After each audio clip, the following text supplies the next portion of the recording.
Élections en Guinée, il y a une tradition de fraude, assez massive. Pour Vincent Hugues, grand reporter spécialiste de l'Afrique, ce qui sera annoncé samedi 24 octobre à 11 h ne fait aucun doute, la victoire du sortant Alpha Condé. 2 commissaires se sont retirés des travaux de la commission électorale indépendante en dénonçant des irrégularités graves. Vincent Hugues rappelle qu'avant cette réaction, 4 autres commissaires avaient remis un rapport avant la tenue du scrutin pour émettre des doutes sur la procédure. Les résultats préliminaires mais quasiment complets de la présidentielle guinéenne publiés par l'organe en charge des élections créditent le sortant Alpha Condé de la majorité absolue dès le premier tour, dans un contexte de vive tension et de contestation de la régularité du scrutin.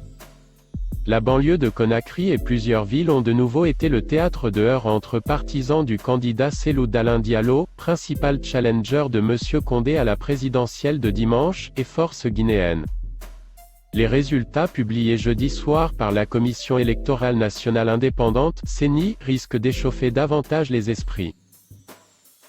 Portant sur 17 circonscriptions de l'intérieur en plus des 30 sur 38 déjà communiquées depuis mardi, ils octroient une confortable majorité absolue dès le premier tour à Condé.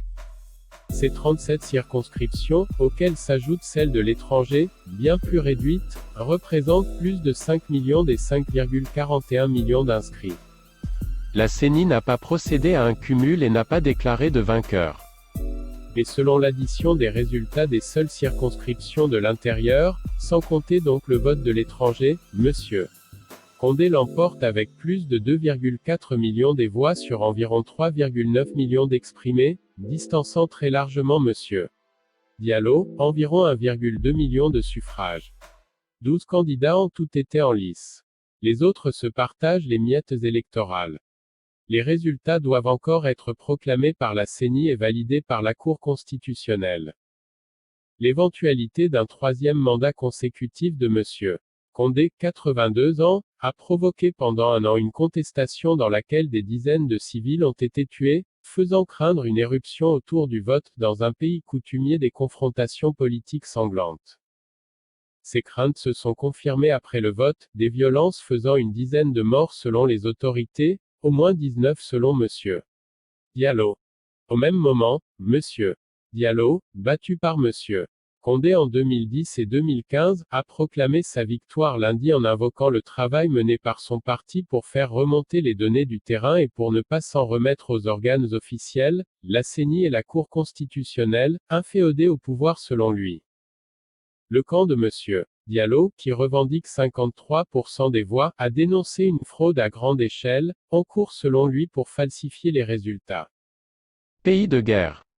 Les affrontements se sont poursuivis jeudi à Conakry, dans les quartiers de Koza, Nongo, Sonfonia ou encore Wanandara, mais aussi en province. Des sources ont fait état auprès de l'AFP de 5 morts supplémentaires à Conakry et en province jeudi, mais sans confirmation des autorités et des hôpitaux dans un contexte de confusion. Nous n'avons pas fermé l'œil de la nuit à cause des détonations, des tirs nourris. On a l'impression que nous sommes dans un pays de guerre, a dit à l'AFP un habitant de Sonfonia, Mamadou Moussaba. Les enfants en bas âge sont traumatisés pendant que leurs aînés sont dans la rue, affrontant violemment les forces de l'ordre, a-t-il dit.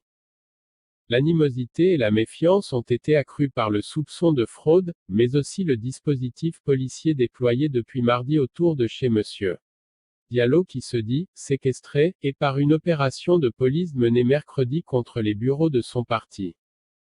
Le ministre de la Sécurité Albert Damantane Camara a confirmé que les locaux du parti avaient été placés, sous scellé, en vertu d'une procédure judiciaire ouverte parce que, des messages contraires à l'ordre public et à l'unité nationale ont été diffusés. Quant au dispositif mis en place autour de chez M. Diallo, il a invoqué des raisons de sécurité, sans plus de détails. En province, les villes de Pita, Labé et Mali ont également connu des heurts. Beaucoup de nos parents sont allés dans les villages, ils ont préféré aller se réfugier là-bas, a dit à l'AFP Marouana Soumano, chaudronnier à Pita, centre, accusant les forces de l'ordre d'exaction.